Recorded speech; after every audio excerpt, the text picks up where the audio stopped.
Hello everyone, this is Mary Ford and my topic is all about for the selection of research problem topic. The selection of a research problem is based on the key criteria of one is significant to discipline. A problem which the research is selecting should have significance to the profession or discipline. Number 2 is originality.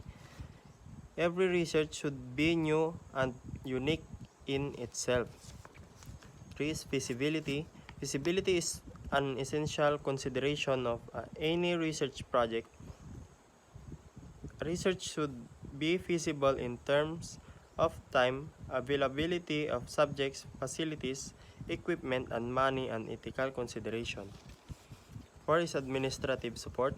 Many research require administrative support. Financial and psychological support is essential to conduct research.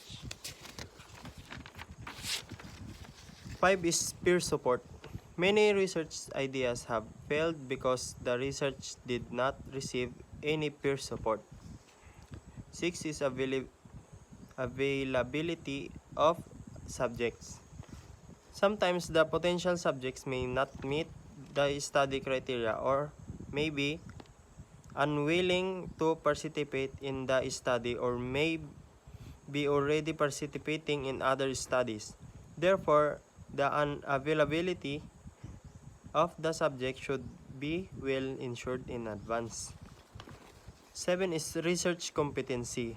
A research problem can only be feasible if it is in accordance with the researcher's competence. A research should be capable to handle a given research problem. 8 is ethical consideration. The research problem selected should be cleared by the ethical committee without undue hurdles. A very important topic of research cannot be considered feasible unless it is in accordance with the ethical guidelines. 9 is solvable, researchable. Only a research problem that is solved is considered to be good. 10 is current. A good research problem must be based on the current problems and needs of the profession, thus the result generated will be of more use. 11 is interesting. A research problem must be as per the motivation of the research and it should be fascinating to the researcher. Thus, a research will be conducted with full enthusiasm and not merely for its accomplishment. Next is criteria for selecting a topic.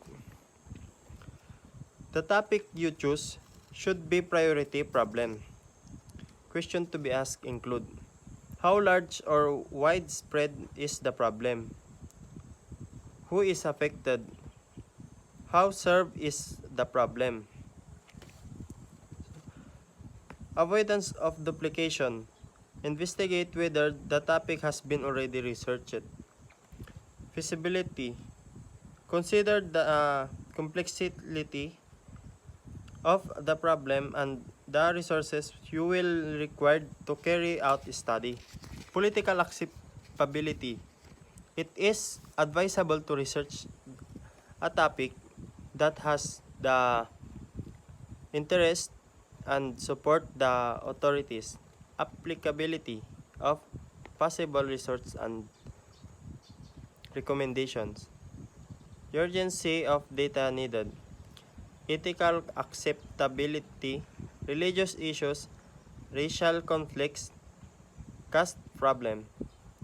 Significance of relevance in research.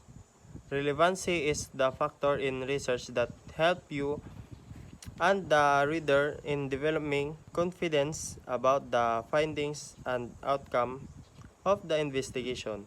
Maintaining a high level of relevance is also very crucial for getting the dissertation approved by the tutor. The effect of research. The whole process of research opens new doors of learning and literary growth. Studies reveal that research helps restore and protect memory and enhance mathematics and problem-solving skills. Next is impact of time element in conducting a research study.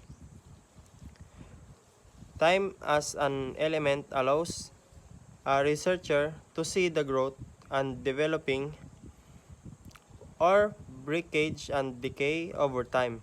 Without the dynamic element of the time in the study, you might as well just be looking at preserved brains. Other facet of time is working against the researcher. Thank you all for watching.